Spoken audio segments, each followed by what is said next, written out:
کہتے ہیں کہ عورتیں آج کل ہر دنیاوی کام کر سکتی ہیں اور کر رہی ہیں، پردے کا اہتمام ہو یا نہ ہو، لیکن صرف مسجد میں ان کا آنا جانا منع کہا جاتا ہے، جس سے وہ دین سے بالکل کٹ جاتی ہیں۔ تو کیا احناف کے ہاں اس کی اجازت ہے؟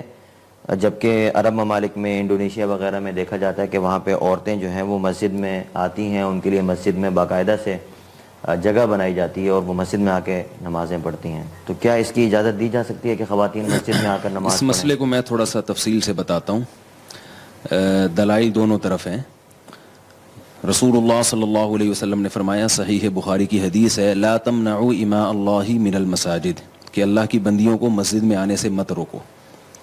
اس کے ساتھ ساتھ آپ صلی اللہ علیہ وسلم نے عورت کے لیے گھر میں نماز پڑھنا مسجد سے نماز پڑھنے کو بہرحال افضل قرار دی ہے۔ تو اس سے پتہ یہ چلا بخاری کی حدیث سے کہ عورت کے لیے مسجد میں آنا جائز ہے، مگر گھر کی نماز مسجد کی نماز سے بہرحال افضل ہے، اس کو اپریشیٹ نہیں کیا جائے گا مسجد میں آنے پر۔ پہلی بات تو یہ ہوئی۔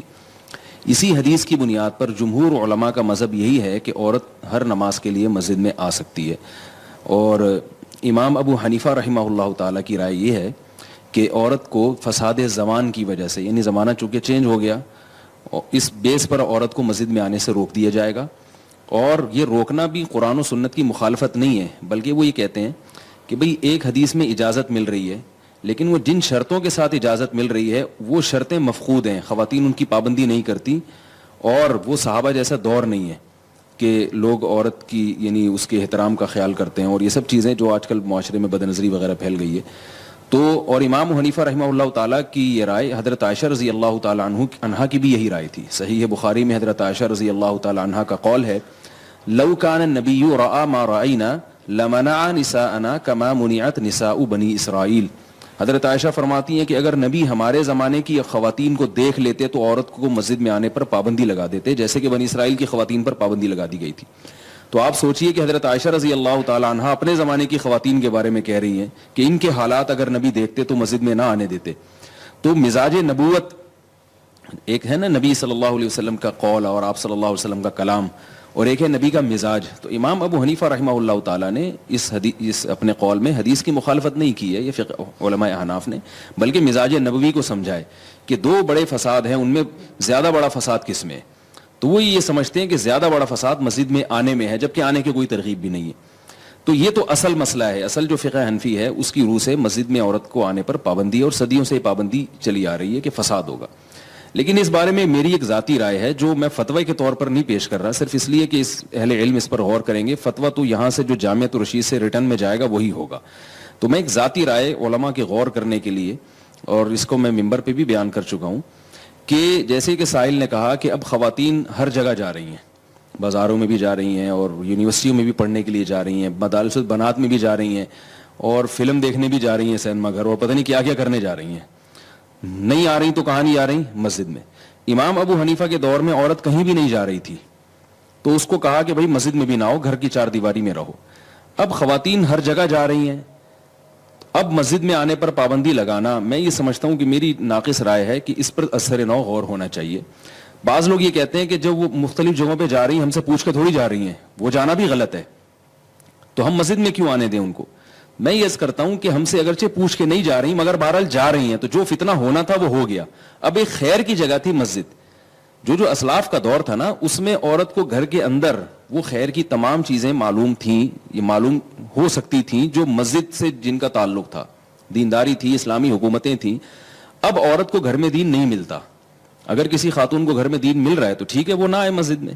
اب خواتین کو گھر میں دین نہیں ملتا، گھر میں ٹیلی ویژن ہے، واٹس ایپ ہے، فیس بک ہے، دنیا کی ہر چیز ان کے پاس موجود ہے۔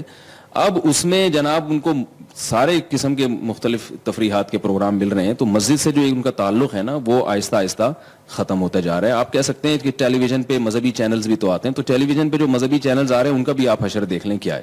جو مذہب کے نام پہ چینل چل رہے ہیں ان میں بھی ایک آدھ ہی بمشکل صحیح ہوگا، باقی تو وہ بھی فساد پھیلا رہے ہیں۔ تو مسئلہ یہ ہے کہ فقہ حنفی کی جو بنیاد ہے وہ یہ نہیں ہے کہ عورت پر مسجد میں آنے پر پابندی ہے، ایسا نہیں ہے، تو حدیث سے ثابت ہے۔ اصل یہ ہے کہ فساد کس میں ہے، تو فقہ حنفی میں فساد کی وجہ سے پابندی ہے۔ میں یہ عرض کرتا ہوں کہ اگر آنے میں فساد کم ہو اور نہ آنے میں فساد زیادہ ہو تو فقہ حنفی ہی کی روشنی میں آنے کا حکم دیا جائے گا ان کو، یعنی آنے کی حکم نہیں، اجازت دی جائے گی۔ لوگ یہ کہتے ہیں کہ یہ کیسی بات ہے کہ اس زمانے میں مسجد میں آنے میں فتنہ تھا عورت کا اور اس زمانے میں فتنہ نہیں ہے, یہ کیسے ہو سکتا ہے؟ میں یہ کہتا ہوں کہ یقیناً اس زمانے میں فتنہ ہے, لیکن نہ آنے میں جس نوعیت کا فتنہ ہے وہ بہت بڑے درجے کا فتنہ ہے. وہ کیا ہے کہ خواتین کا اسلام سے رشتہ آہستہ آہستہ کمزور ہو رہا ہے. آپ دیکھیں کہ جن علاقوں میں خواتین مسجدوں میں جاتی ہیں, میں نے وہاں دیکھا ہے کہ ان کا مذہب سے رشتہ مضبوط ہوتا ہے, اور جن علاقوں میں خواتین مسجدوں میں نہیں جاتی ان کا مذہب سے رشتہ کمزور ہے. تو فتنے کی نوعیت چینج ہو گئی ہے. بے پردگی کا فتنہ تو آج بھی اس کا خطرہ ہے, لیکن نوعیت کیا ہے کہ نہیں آئیں گی تو اسلام سے ہی دور ہو جائیں گی. تو اس لیے میں یہ سمجھتا ہوں کہ جیسے ہم یہ دلیل دیتے ہیں کہ حضرت عائشہ فرماتی ہیں کہ نبی اگر ہمارے زمانے کی عورتوں کو دیکھتے تو آنے کی پابندی لگا دیتے, تو جب نبی کے قول میں تعویل کی جا سکتی ہے حضرت عائشہ کے اس دلیل کی بیس پر, تو امام ابو حنیفہ کے قول میں بھی تعویل کی جا سکتی ہے کہ لو کان ابو حنیفہ رأى ما رأینا لاجاز نساءنا, اگر ابو حنیفہ ہمارے زمانے کے حالات کو دیکھتے تو یقیناً عورت کو مسجد میں آنے کی اجازت دیتے. تو اس لیے میری ایک ٹوٹی پھوٹی ناقص رائے ہے جو علماء کے غور کرنے کے لیے میں پیش کر رہا ہوں کہ اس زمانے میں خواتین کو, بنات کے مدرسوں کا بھی تو صدیوں سے ہمیں کوئی تصور نہیں ملتا نا, لیکن مدارس البنات کی اجازت کیوں دی گئی کہ بھائی یونیورسٹیوں میں جا رہی ہیں, ڈاکٹر بن رہی ہیں, انجینئر بن رہی ہیں, تو عالمہ کیوں نہیں بن رہی؟ جبکہ صدیوں میں لڑکیوں کے مدارس کا آپ کو اسلامی تاریخ میں کوئی تصور نہیں ملے گا. تو وہ کس بیس پر ہم نے اس کی اجازت دی ہے؟ ہاں یہ ضرور ہے کہ نماز میں جو خاص طور پہ وہ نمازیں جن میں بیان ہوتا ہے ان میں اگر اجازت دی جائے تو پھر خواتین کو فائدہ زیادہ ہوگا, جیسے جمعے کی نماز ہے. بعض لوگ یہ کہتے ہیں کہ اس کے لیے نماز میں بلانے کی کیا ضرورت ہے, بیان میں خواتین کو آنے کی اجازت ہے, تو دین کی تبلیغ تو بیان سے ہوتی ہے نا, نماز سے نہیں ہوتی. اس اشکال کا جواب یہ ہے کہ نماز میں ایک اٹریکشن ہے, نماز پڑھنے کے لیے جب لوگ آتے ہیں تو بیان بھی سن لیتے ہیں, صرف بیان کے لیے مسجد میں آپ لوگوں کو بلائیں گے تو نہیں آتے. اس کا تو علماء کو, یعنی جو مساجد کے ائمہ ہیں ان کو تجربہ ہے. آپ دیکھیں جمعے میں کتنے لوگوں کا رش ہوتا ہے, کیونکہ جمعے میں بیان کے ساتھ نماز ہوتی ہے. عید میں کتنا رش ہوتا ہے, کیونکہ عید میں بیان کے ساتھ نماز بھی ہوتی ہے. ویسے ہی اگر آپ صرف بیان کے عنوان سے مجمع رکھیں گے تو لوگ نہیں آتے. جمعے کی مثال آپ کے سامنے ہے. تو خواتین کو آپ اگر کم از کم جمعے کی نماز کی اجازت دیں تو اس کا فائدہ یہ ہوگا کہ ان کا مسجد سے رشتہ جڑے گا, وہ بیان بھی سنیں گی, ان کا ایک تعلق قائم ہوگا مسجد سے, اور اس کی برکتیں انشاءاللہ میں یہ سمجھتا ہوں کہ ظاہر ہوں گی, کیونکہ ابھی دور بہت زیادہ چینج ہو چکا ہے, تبدیل ہو چکا ہے. اب اگر خواتین کا اپنے مسجد سے تعلق ختم کر دیا تو وہ پھر ان کا تعلق سینما گھروں سے مضبوط ہوگا, ان کا تعلق ٹیلی ویژن کے ساتھ مضبوط ہوگا.